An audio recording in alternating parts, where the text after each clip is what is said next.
అసలు ఈ ఫోటో పెట్టిందెవరు? నాకేం తెలుసు. ఎవరికక్క ఫోన్? వాడికి. అమ్మగాని వింటుందేమో. అమ్మ మగ్గం దగ్గరుందిలే.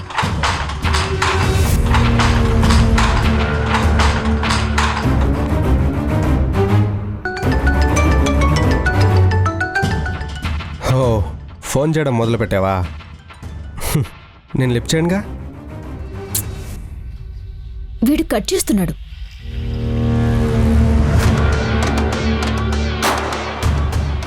మార్ఫ్ చేసిన ఫోటోనే కదా, వదిలేద్దామా? వదిలితే ఇంకో 10 మంది ఫోటోస్ ఇలాగే మార్ఫింగ్ చేస్తాడు. అయినా ప్రతి అడ్డమైన వాడు పెట్టిన రిక్వెస్ట్ ని యాక్సెప్ట్ చేస్తే ఇలాగే ఉంటుంది. జాగ్రత్తగా ఉండొద్దా? సోషల్ మీడియాలో ఉంటే ఇవన్నీ కామనే కదక్కా. ఫాలోవర్స్ ని పెంచుకోకపోతే ఇన్ఫ్లుయెన్సర్ ఎప్పుడవ్వాలి? అయినా ఈ ఫోటో నాది కానప్పుడు నేనెందుకు ఫీల్ అవ్వాలి? ఫోటో నీది కాకపోవచ్చు, కానీ దానికి పెట్టిన ఫేస్ నీదేగా. అవును, ఇప్పటికే మనల్ని ఊరంతా రెబల్ సిస్టర్స్ అని ఆట పట్టిస్తున్నారు. ఇలా నిన్ను చూసారంటే ఇంకా ఏడిపిస్తారే.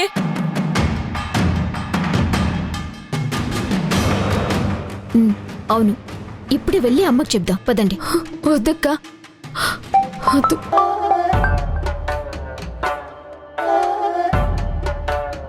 Tomorrow 10 AM back side temple 10,000 cash, no viral.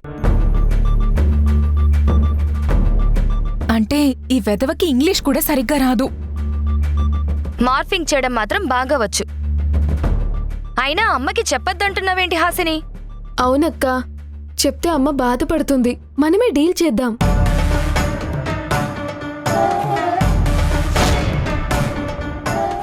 ఏం మాట్లాడుతున్నావు హాసిని?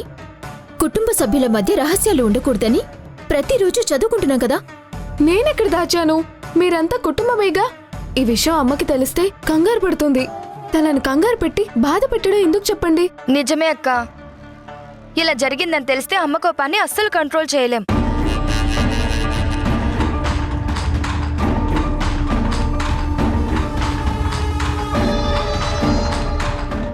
నాకు అదే అనిపిస్తుందక్క. వాణ్ణి మీరే పట్టుకుని కొట్టండి. నువ్వు మాత్రం రావద్దు, దూరంగా నిల్చుని చూడు. చూడు హాసిని, మనకి ఊహ రాకముందే నాన్న మనల్ని వదిలిపెట్టి వెళ్ళిపోయాడు.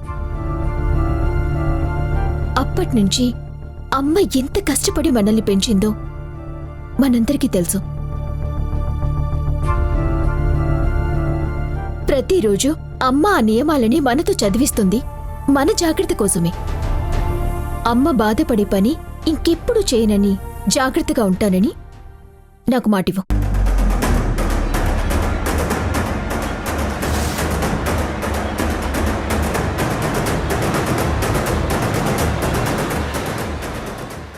మనం వాడికి బుద్ధి చెప్పిన తర్వాతే అమ్మకి, అమ్మమ్మకి ఈ విషయం చెప్దాం. అమ్మయ్యా, మొత్తానికి ఒప్పుకున్నావు. సరే అక్క, మాటిస్తున్నాను.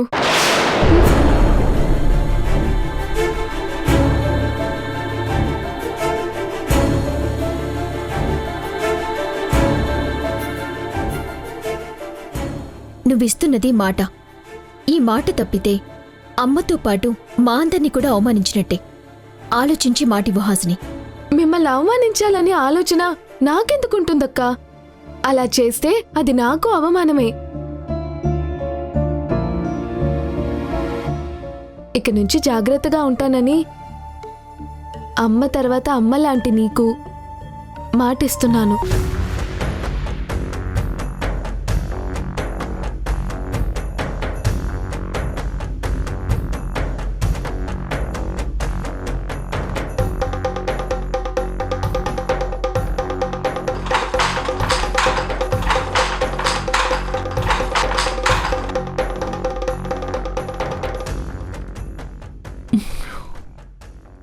ఇదిగో కృష్ణమ్మ మజ్జిగ.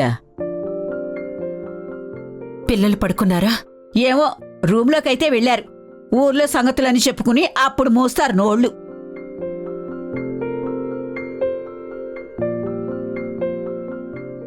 టైం చాలా అయింది, నువ్వు కూడా పడుకోవచ్చుగా.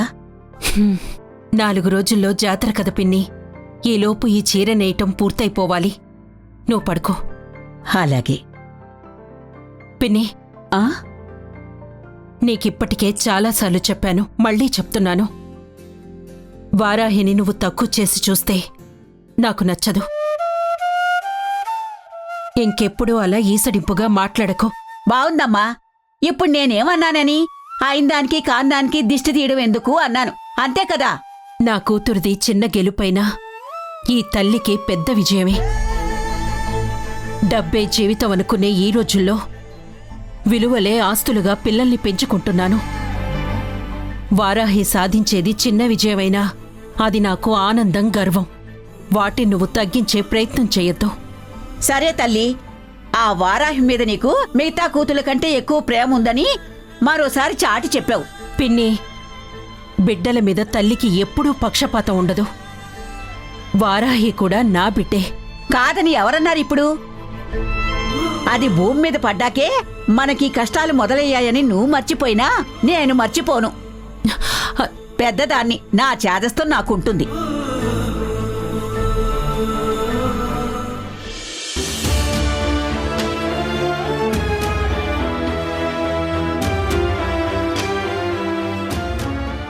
అరే యార్, నథింగ్ రాంగ్ విత్ మీ. ఇది నా జీవితంలో చాలా ముఖ్యమైన అడుగు. ఉన్న ఒక్క లైఫ్లోనే అన్నీ చేసేయాలి.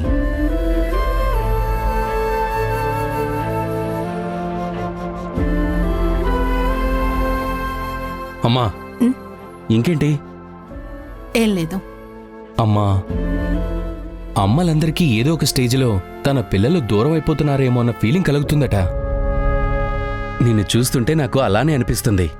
I'm not going away, it's my promise. నాకు తెలుసు బేటా, ఆడపిల్లకి చిన్నప్పుడు తండ్రి, పెద్దయ్యాక భర్త, పోయే ముందు పిల్లలు తోడుంటారంట. కాని నాకు మాత్రం తండ్రి తర్వాత తోడైంది నువ్వే. నువ్వు దూరం వెళ్తున్నావని కాదు బేటా, ప్రతిరోజు నిన్ను చూసుకోలేను అన్న దిగులు. పోనీ ఆగిపోమంటావా? నేను వద్దంటే అక్కడికి వెళ్ళటం మానేస్తావా? షూర్ అమ్మా, నీ ఇష్టం. నేను వద్దు అనను అని తెలిసి నువ్వీ నిర్ణయం తీసుకున్నావని నాకు తెలుసు. నా మనసు నీకంటే బాగా ఇంకెవరికి తెలుస్తుందమ్మా. ఇంకేమైనా చెప్పాలా? చాలా ముఖ్యమైన విషయం చెప్పాలి. నీకు దక్కాల్సింది దక్కించుకోవడం కోసం ఏవైనా చెయ్యి. ఎదుటివారి ప్రేమతోనూ కన్నీళ్లతోనూ నిన్ను కట్టిపడేయాలని చూస్తారు. ఎమోషన్స్కి లొంగిపోతే మనం బిజినెస్ చేయలేం. టేక్ కేర్ బేటా. నీ సక్సెస్ కోసం ఎదురు చూస్తూ 3 నెలలు గడిపేస్తాను.